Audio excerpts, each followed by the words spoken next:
Bonjour, je m'appelle Jomo Yannick et je serai votre formateur pour vous guider dans l'apprentissage de Photoshop CS6.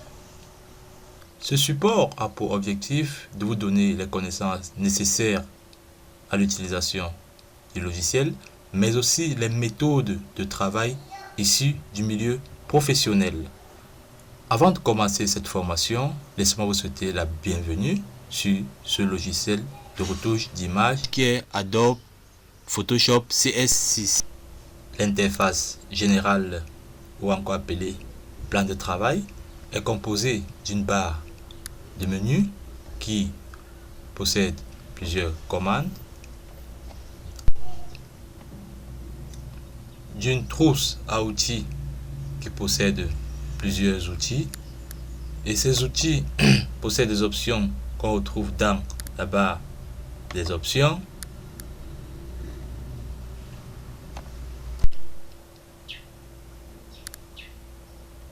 de différentes palettes qui peuvent être rangées comme bon nous semble.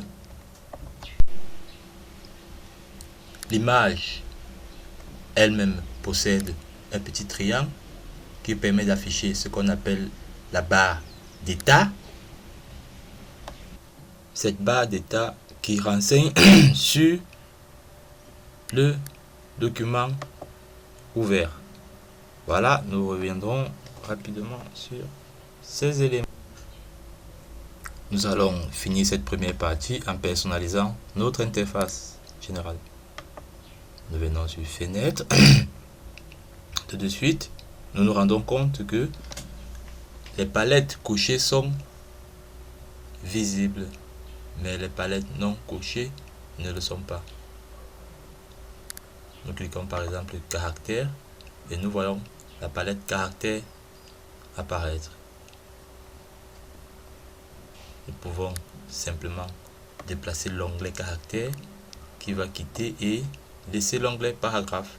Si nous voulons remettre cet onglet, c'est très simple, nous reportons et nous remettons à l'intérieur. Nous voyons là l'onglet paragraphe et l'onglet caractère. Pour remettre dans l'option de palette, il nous suffit de cliquer sur ce double triangle et ça rentre. Nous pouvons ainsi ajouter parmi nos palettes une palette très importante qui est la palette des calques. Photoshop par défaut nous permet de travailler avec l'espace de travail, les indispensables. Mais par contre, la version CS6 par exemple possède son interface de travail. Si nous cliquons là, nous voyons que l'interface a complètement changé. La disposition des palettes est autre que celle par défaut. Et Photoshop aussi peut nous permettre de travailler en fonction de l'utilisateur. Si nous sommes par exemple photographe, là on peut avoir l'espace de travail photographie et si nous cliquons dessus, nous avons directement les palettes nécessaires pour un photographe. Il est à noter que cette interface est similaire à la version CS4 mais avec quelques différences au niveau des options. Voilà, c'est fini pour ce premier tutoriel. À bientôt pour le deuxième tutoriel. Merci.